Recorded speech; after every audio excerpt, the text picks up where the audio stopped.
Karl Marx on the revolutions of 1848.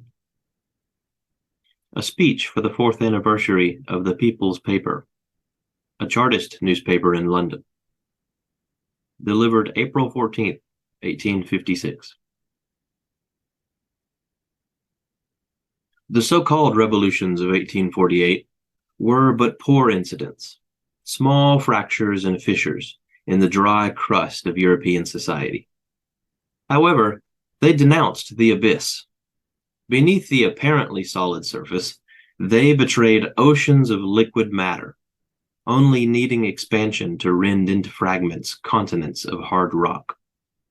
Noisily and confusedly, they proclaimed the emancipation of the proletariat, in other words, the secret of the 19th century and of the revolution of that century.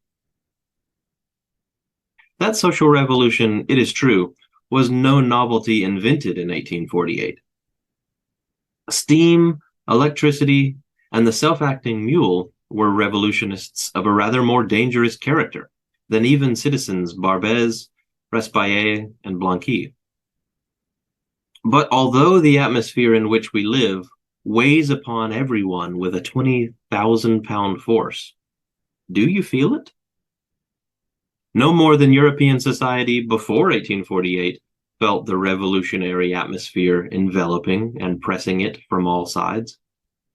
There is one great fact characteristic of this, our 19th century, a fact which no party dares deny. On the one hand, there have started into life industrial and scientific forces which no epoch of the former human history had ever suspected. On the other hand, there exist symptoms of decay far surpassing the horrors recorded of the later times of the Roman Empire. In our days, everything seems pregnant with its contrary. Machinery, gifted with the wonderful power of shortening and fructifying human labor, we behold starving and overworking it. The newfangled sources of wealth, by some strange, weird spell, are turned into sources of want. The victories of art seem bought by the loss of character. At the same pace that mankind masters nature, man seems to become enslaved to other men or to his own infamy. Even the pure light of science seems unable to shine but on the dark background of ignorance.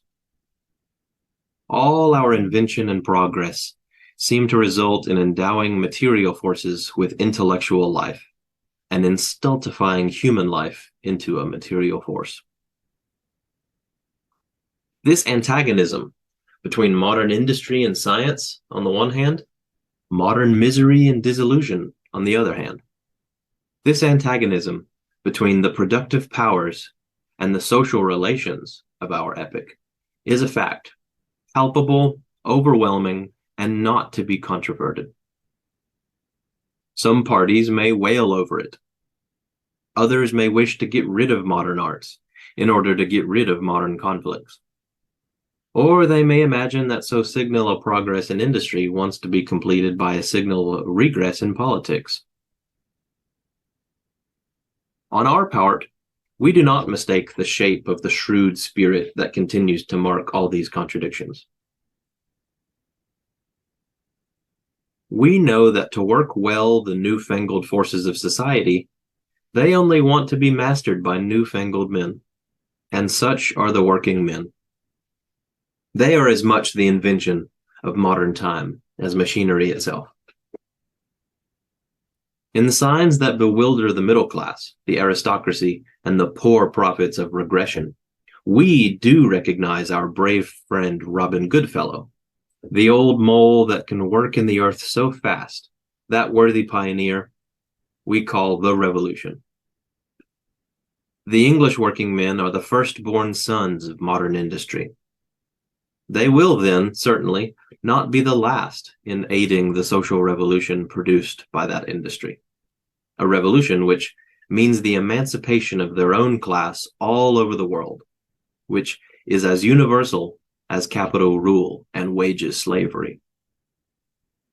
I know the heroic struggles the English working class have gone through since the middle of the last century.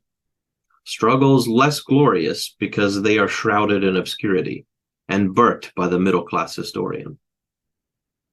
To revenge the misdeeds of the ruling class, there existed in the Middle Ages, in Germany, a secret tribunal called the Wemgericht.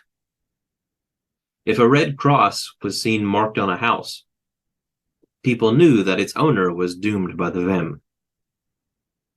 All the houses of Europe are now marked with the mysterious red cross. History is the judge, its executioner, the proletarian.